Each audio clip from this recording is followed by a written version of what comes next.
Cooking your way through life. Hey guys, welcome back to another episode Cooking Your Way Through Life with me, Chef Drake. And today we're going to do an Irish stew because it's St. Patrick's Day episode. So, in celebration of St. Patrick's Day, I just wanted to do something Irish inspired, and I just figured to do a Irish sea stew. So, this is going to be a seafood stew. It is one of the things where when you think about Ireland, you might not think about it, but it's a big island. And so lots and lots of seafood. Also, the cool thing about today's episode is that I'm going to show you what I'm using, which would be salmon, scallops, and shrimp, but you can use whatever you like. I also, in a past episode, talked about making your own seafood stock. So if you want to take a look at that one, I'll run through it today very quickly, but you actually can see that one in the shrimp and grits episode. No, sorry. You can see that one in the salmon episode, the seared salmon episode. I'm sorry, got those confused. But in the seared salmon episode, we go over that as well. So let's jump into today's recipe, the Irish stew. Happy St. Patrick's Day. I have my green on, so we should be good.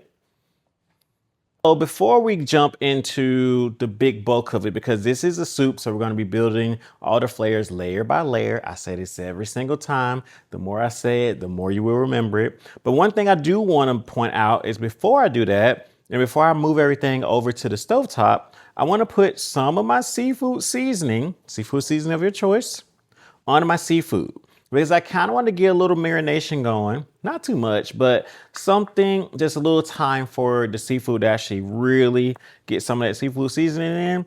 Because we put this in at the very end. It's actually one of the last things we put inside. Because if we don't, then this is going to turn into chalk by the end of your stew. So by the time it gets to this point, we want to make sure that the seafood has an identity of its own, it has a little flavor. That's the only thing I want to point out. Now, let's really get into making this stew. All right, so let's get this Irish chowder on the way. I know I kept saying stew, but it's chowder that we're making today. So, first off, we need fat, and we're using butter today. So, that's because we're finishing this off with cream. So, you see this big block of butter. It's going to be my start. Gonna get that melted down. Then I'm gonna go in with some onions and garlic. So as soon as my onions and garlic go in, I need to add a little bit of salt. This is just kosher salt. This is not for flavoring, for seasoning, just for the science of it. I want to pull out the moisture. When you see recipes, it says turn your vegetables translucent or soften them. That's exactly what we're doing. I can cook this for a longer period of time without my butter burning and without my onions and garlic burning and also caramelizing by pulling the moisture out. So now I have aromatics. That's what I did my hands for, so you can actually smell the onions and the garlic. Next, going in with some carrots and celery. I already have that salt in there, so it's going to continue pulling out the moisture from my carrots and my celery. So I can also cook this down and turn this into a more softened dish, or for my vegetables at this point. Now I add seasoning because it's the first step of seasoning. I am making a soup at the end of the day, so I need to season as I go and build the flavors. So now I'm getting all this together, cooking down to become the base of my chowder. Next, going in, it's gonna be a little bit of flour. Now I already have butter in there, and now that I'm in flour, now that I'm adding flour, wow, that means that I'm actually creating a roux within the pot. So what you're seeing now is that flour mixes in with that butter. Roux is just equal parts fat and flour. So even though I didn't create it traditionally, the flour and the butter don't know that. They just know that they're mixing together. So this is going to be my thickening agent inside my soup so that I do have a thicker chowder at the end of the day. So that's what just happened. Next, going in a little bit of white wine.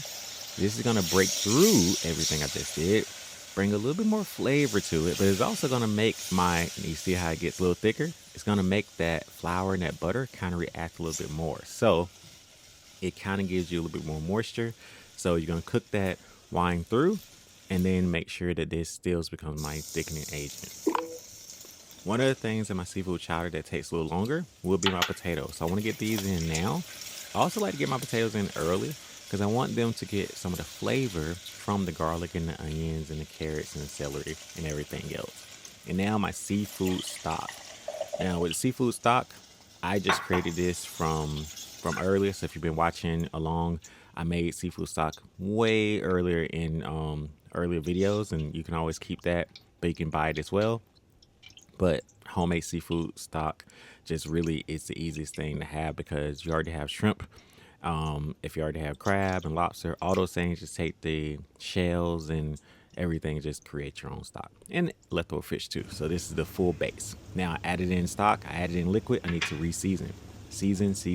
So it's my second time, or my next time to re-season is when I add in that liquid. We will be re-seasoning again before we even taste the season. Next, now that I've cooked this down a little bit, it's gonna get a little thicker because that I say quick roux that we made earlier kind of reacted in there. I'm going to wait for this to cook down and for my potatoes to be almost done before I add in my heavy cream. Because once the heavy cream goes in, we need to stop cooking it so aggressively. So now my potatoes are pretty much done.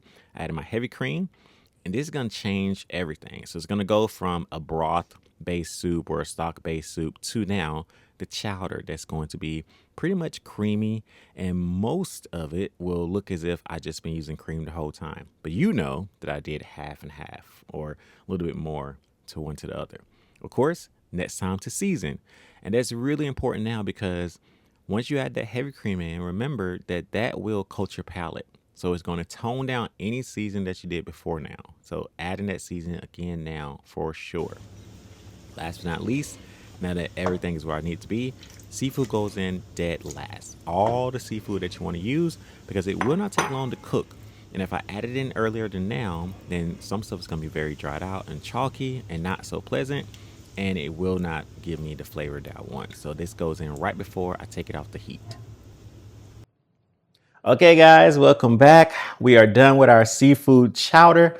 I kept saying stew at the beginning. So sorry about that. I mean, you can call it stew or chowder. Since it has potatoes in it, we really do refer to it as chowder most of the time. But the great thing about it is that the flavor itself is really nice. Now I'm going to try to pour this in very, very slowly. And then I try to put in my bigger pieces afterwards. Now, of course, you don't have to do this. I switched over to my tongs so I can get those big pieces of seafood. So I have salmon in here, scallops, shrimp. I just want to make sure that I evenly disperse those items throughout. We have the flavor. We want to make sure that each bowl is nice and filled with those things. And I just like to place it how I like. Perfect. All right. Now, last but not least, I'd like to put on some dill here. And that's because I actually used dill in my seafood stock that I made. So it has a little essence of dill there. And then I sprinkle some of my seafood seasoning right on top. Very rustic, but still refined. Refined rustic here. And there you go. This is our seafood chowder, Irish style. Happy St. Patrick's Day, everybody. As you can see, I get tongue twisted throughout the day, but this is a really good recipe to have in your repertoire. And if you like me, you don't really like corned beef, but you want to do something for St. Patrick's Day, I think this is a great alternative if you love seafood and you like soup. So thank you once again for joining me today. I hope you had a great time. As always, please come back for more. Remember that new episodes drop every single Monday. And then we have 2 other shorts that drop throughout the week of tips and also a little behind the scenes into my life.